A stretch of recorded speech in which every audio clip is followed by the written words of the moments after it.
Everyone has had a moment where their phone rang at exactly the wrong time. In a meeting, in a movie theater, in a quiet restaurant when the room had gone momentarily still. The phone rings and your face goes red, and you fumble to silence it, and you spend the next 10 minutes willing the moment to be over. Most of us have been there. It is one of those small humiliations that bonds people across every background, because the phone at the wrong time is a universal experience. But what happened on a Family Feud stage on a Thursday afternoon in November of 2024 was not that kind of wrong time. It was the opposite.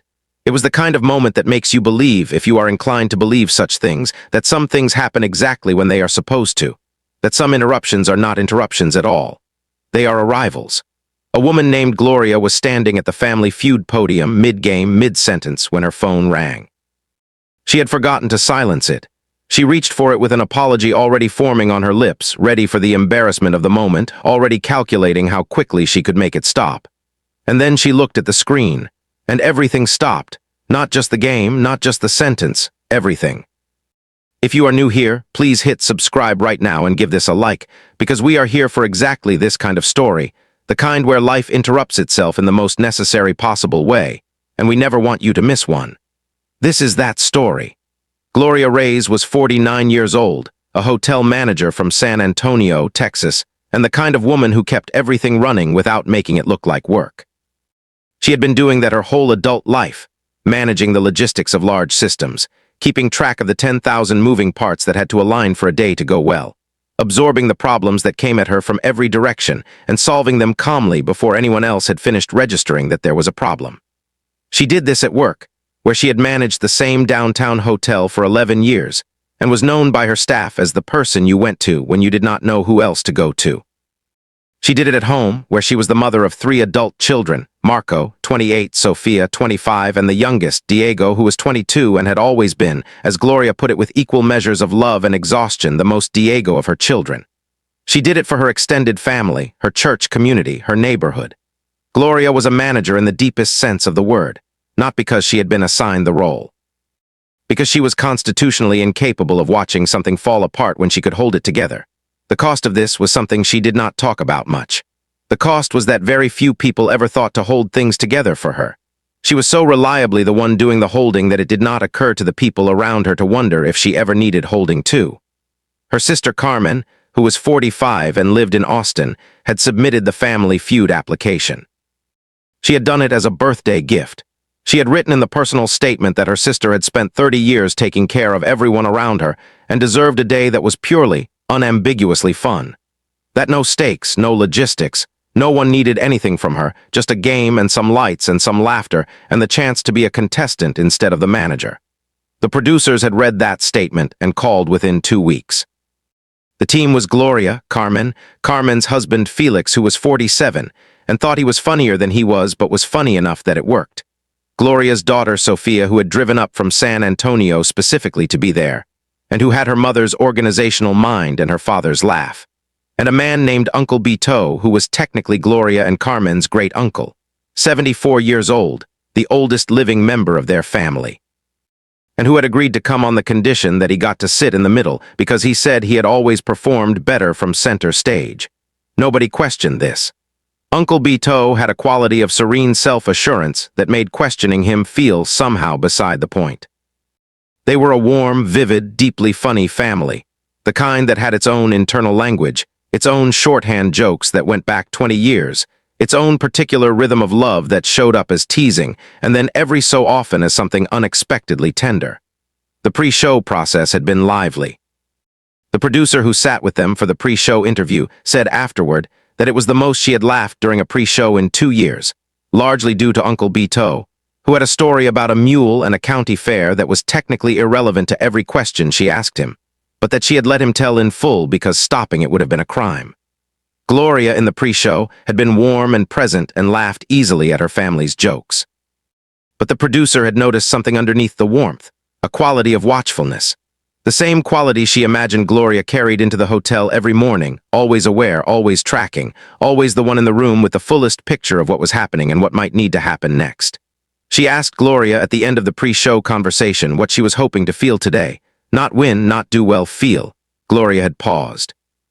It was a brief pause, the pause of someone who does not get asked that question very often. Light, she said, finally. I just want to feel light for a little while.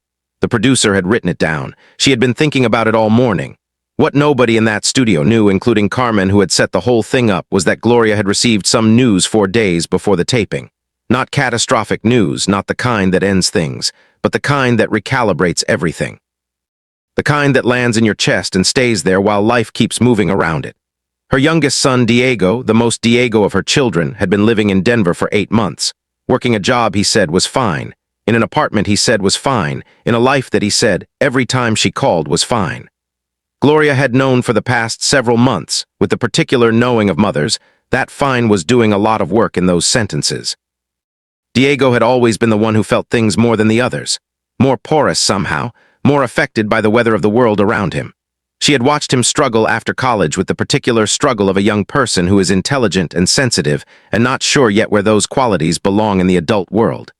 She had been worried about him quietly, in the way she did most things, without making it the center of every conversation. 4 days before the taping, Diego had called her.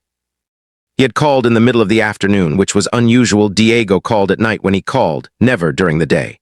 She had answered immediately, the way she always answered his calls, regardless of what she was in the middle of. He had been quiet for a moment on the other end, not the comfortable quiet of someone gathering their thoughts, but the held quiet of someone at the edge of something they have been circling for a long time. And then he had said, "Mom, I think I need some help. I have been having a hard time and I do not want to do this alone anymore." That was all. 8 words and a confession and a request, all in one sentence, delivered in the voice of a 22-year-old who had finally found the door he had been looking for and walked through it and was standing on the other side not knowing what came next. It was enough. It was more than enough. Gloria had kept her voice steady on the phone, asked the right questions, said the right things, did not panic and did not minimize and did not rush to fix anything that was not hers to fix. She said she was glad he called. She said they would figure it out together. She said she loved him. And when the call ended, she had walked to her car in the hotel parking lot and sat there for 20 minutes with her hands in her lap and let herself feel in private everything she had not let herself feel on the phone. She had called Carmen that night and told her. Carmen had offered to cancel the show. Gloria had said no. She had said that Diego had taken the hardest step and was in the process of getting the right support, and that the most useful thing she could do was not cancel her life. She had said it with conviction, but sitting in her car that evening, she had felt the particular heaviness of a mother who knows her child is hurting and is 3 states away and cannot fix it. She had carried that weight to the studio. She was carrying it at the podium. She was carrying it when her phone rang. The game was in the 2nd round when it happened. The Reyes family was doing well. Uncle Beto had gotten a survey answer so obscure, and yet so correct that Steve Harvey had stopped the game for a solid 30 seconds just to talk about it, which Uncle Beto received with the composure of a man who had expected nothing less. Sophia was quick and sharp. Carmen and Felix were a solid partnership. Gloria was playing well and laughing, and for stretches of the game she actually did feel light, actually did feel the thing Carmen had wanted for her, the uncomplicated brightness of a room full of people having a simple good time. And then her phone rang. It rang from her pocket, the ringtone too loud in the studio, and Gloria's hand went for it automatically with the instinct of someone who has never in her adult life let a call go unanswered, because calls meant something was needed, and she was the person things were needed from. She pulled it out to silence it. She looked at the screen. The name on the screen was Diego. It was Diego, calling from Denver in the middle of the afternoon, which the last time he had done that was 4 days ago when he had said, "I think I need some help, and I do not want to do this alone anymore." Gloria went very still. The game had paused around her in that instinctive way games pause when the person holding something important has gone still. Steve Harvey, who had been watching, was watching more carefully now. He did not say anything yet. He let the moment be what it was. Gloria looked at the phone. She looked up at Carmen. Carmen had seen the screen. Her expression said everything. Gloria looked at Steve. "It is my son," she said. Her voice was even, but something underneath it had shifted, a layer that had been managed for 4 days surfacing briefly. "He has been going through something. He does not usually call during the day." A pause. "I need to answer it." Steve said without hesitation, without consulting anyone, without doing anything except being a human being responding to a human moment. "Then answer it." Gloria answered the phone. The studio was completely quiet. Not staged quiet, not the quiet of a cued audience. The quiet of a room full of people who understand, instinctively, that something real is happening and that the right response to something real is to stop making noise. Gloria had turned slightly, not fully away from the room, but enough to create a small private space within the public one. She said, "Diego, baby, are you okay?" They heard her voice change on the word baby, a softening, a dropping away of the managed layer, the voice of a mother talking to her child rather than a woman managing a situation. There was a pause as Diego spoke on the other end. The studio could hear the faint sound of his voice, not the words, just the timbre of it. Gloria listened. Her expression moved through several things in a short span of time: attention, then relief, then something that was trying very hard not to become tears and almost succeeding. She said, "I am so glad you called. Tell me." Another pause, more of Diego's voice, slightly steadier now, slightly longer. Gloria said, "Yes, that is the right thing. That is exactly the right thing." Pause. "I know it was hard to ask." Her voice caught very slightly on the last word and then steadied. "Diego, I need you to hear something. I have been so proud of you my whole life for 100 different reasons, but calling and saying you needed help, that is the most." She stopped herself. She pressed her lips together for a moment. In the studio, nobody breathed. "That is the bravest thing I have ever watched you do," she said, "and I have been watching you your whole life." There was a longer pause then. On the other end, audible even at a distance, Diego said something that made Gloria close her eyes briefly. When she opened them, they were bright. She said, "I love you too, baby. I will call you tonight. I will call you every night." A beat. "Yes, I will. I am your mother. Try and stop me." A faint, distant laugh from Diego's end. Gloria smiled, not the managed warmth of earlier, but the real thing, unguarded and a little tired and full of love. She said, "Go. I will talk to you tonight." She ended the call. She stood for a moment with the phone in her hand, facing slightly away from the room, gathering something. Then she turned back around to find Steve Harvey standing a few feet away, and an audience of several hundred people who were, without exception, completely silent. Steve looked at her. He did not reach immediately for words, which was unusual for a man whose entire professional life was built on always having the next thing to say. He let the silence be a moment longer. Then he said very quietly, "Is he all right?" Gloria nodded. She was doing the thing she always did, the assembling of composure from the inside out, the returning of each thing to its managed place. But she was doing it more slowly than usual, and the room could see the effort of it, and somehow seeing the effort made her more present, not less, more real. "He called to tell me he had his first appointment today," she said, "with someone who can help him." Steve nodded slowly. "That is good news," he said. Gloria said, "It is very good news." She paused. "He called me right after because he wanted me to know, because he knows I worry." Her voice was still even, but something in it had gone full, the way a voice goes full when it is carrying something that is both relief and grief at the same time. "He knew I had this today, and he almost did not call so he would not interrupt, but then he decided I would want to know." She looked at Steve. "He was right. I wanted to know." Steve Harvey looked at her for a long moment. Then he said slowly, as if he was saying it and finding it true at the same moment, "He called his mom before he called anyone else, right after the hardest thing he has done." He paused. "That is not an accident, Miss Gloria. That is something you built." Gloria looked at him.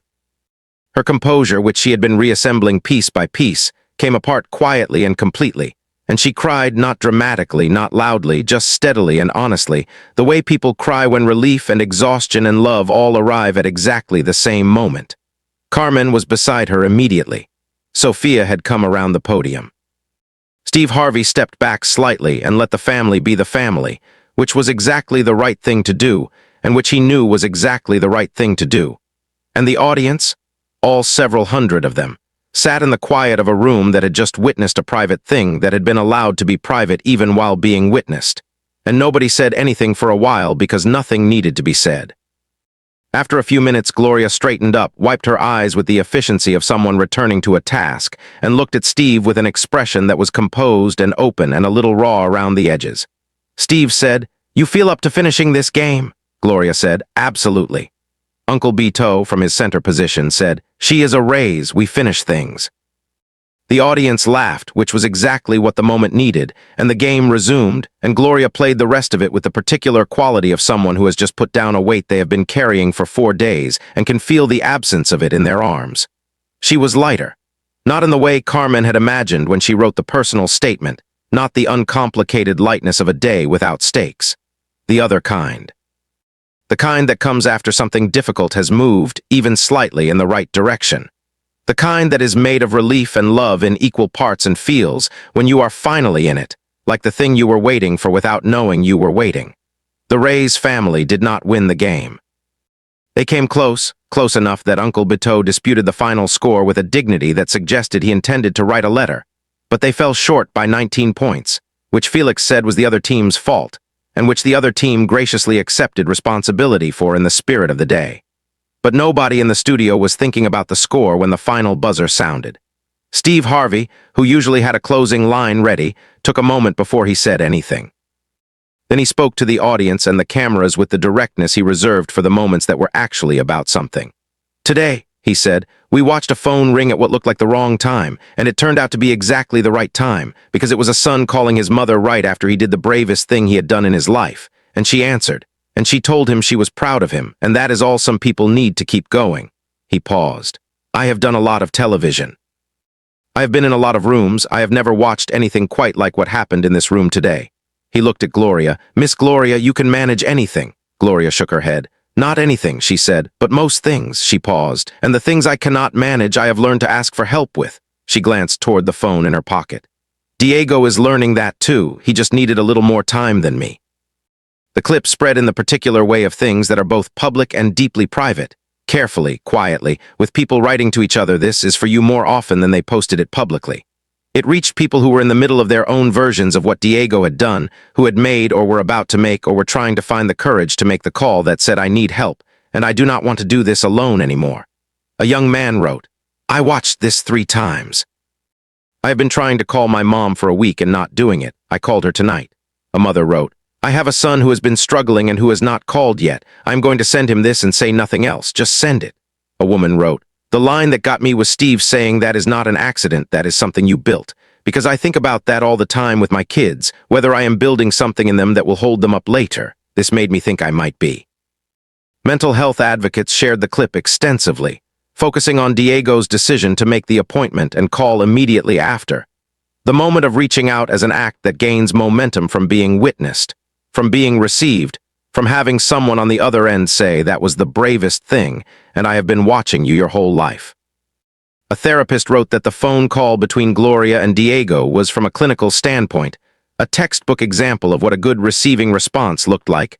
No panic, no rushing to fix, no minimizing, just "I am glad you called, and that is the right thing, and you were brave." She said she was going to use it as an example of what to say when someone you love asks for help. Another therapist noted that Gloria's final line, "The things I cannot manage, I have learned to ask for help with," was perhaps the most important thing said in the whole segment, because it modeled for Diego and for everyone watching that asking for help was not failure. It was something you learned. It was something that people who managed everything still sometimes had to do. It was available to him because it was available to her. Gloria Reyes gave no interviews.